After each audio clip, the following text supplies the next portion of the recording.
Big food has taken over the commercial food supply chain. So all restaurants are serving pretty much this. Now, by all, right, there's always outliers like us who go and try and get food direct from the source. It's all coming from a Cisco or a US Foods or one of those big food distributors, and they're even merging. Reading in the data here that 80% of the fish that Americans are eating actually come from China. Is that right?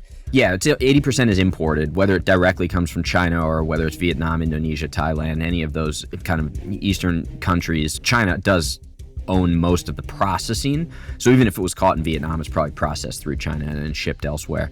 I tell everybody right now, even in the seafood, why can't I get this product? Why can't I get this product? Where's it from? And it's mislabeled. I'm like, the seafood trade is the most fraudulent trade. Yes. Of any protein or any product for that matter in the United States, because number one, so much of it's imported, right? 80% is imported. So you change it, you switch it, you sell it to something else. You got federal officers now that are inserting themselves into these clandestine operations to try and bust the guys who are bringing in illegal seafood and then repackaging it as legal. 98% of the seafood that comes through internationally is not inspected by the FDA. And when they do random subsamples, private companies, they find one of the first things they find on all the seafood is bleach. We need to amplify our local fishermen and give them what they need in order to continue fishing, and we need to deregulate. Because here's the thing. Nobody's going to take care of the ocean better than the fishermen. We don't need the government. They're sitting in an office in DC. If we actually start to allow open ocean permits to farm finfish properly, with organic feed, no chemicals, we will literally take over the world's seafood industry. We do need to bring a lot of American production in general back to America. I look at this through the lens of seafood and beef, but let's talk about seafood because I think it's a great microcosm for the conversation as a whole and people can understand it more. The majority of seafood that is caught in the United States is caught here and it is shipped overseas in order to be processed, frozen, and packaged and then sent back to the United States. It's anti-American. It's That's what it is. And Yep. so then I guess that what they would do is they'll say, okay, well, let me ship it out to China or Australia and have Bingo. it shipped back Bingo. into the United States so I don't Bingo. have to deal with the local. Yep.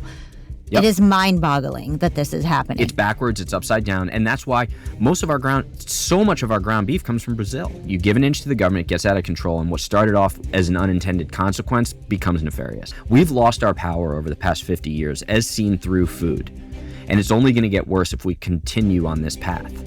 If we need to give the power back to the people and remember that we are a constitutional republic and give the power to the states, to the local communities, like we're talking about. So there's, I'm not going to live somewhere where there's potholes in the road, and give me the power here locally. If we do that, we will continue being the strongest country in the world. And it can be done through food. All right, so let's work together and do something that we all believe in, which is have healthy kids in our country, for God's sake. Like, he's just shows up and goes, doesn't everyone want their kids to have good food? I don't get why are we arguing? Who's going to say, no, we don't want any of that? Right. So instead, they're going to try and find some convoluted way of undermining his purpose and his thesis, whether it's his personal life or whether it's some relationship he has with somebody within the government, right? They're going to constantly try and move the ball so nobody has to actually address what he said. 450, 500 pages of FDA guidelines? What the heck do you need that for? You need an instruction manual to go out to eat? 6 days after I did my big rant on Newsom, I got served a full labor investigation on every single LLC in which my name is connected. Now, why that's important is that when you get served an investigation by the Department of Labor, it's because employees, right? And we said, was there a complaint? What was it? What triggered this? Nothing, right? It was well over six figures we had to fight.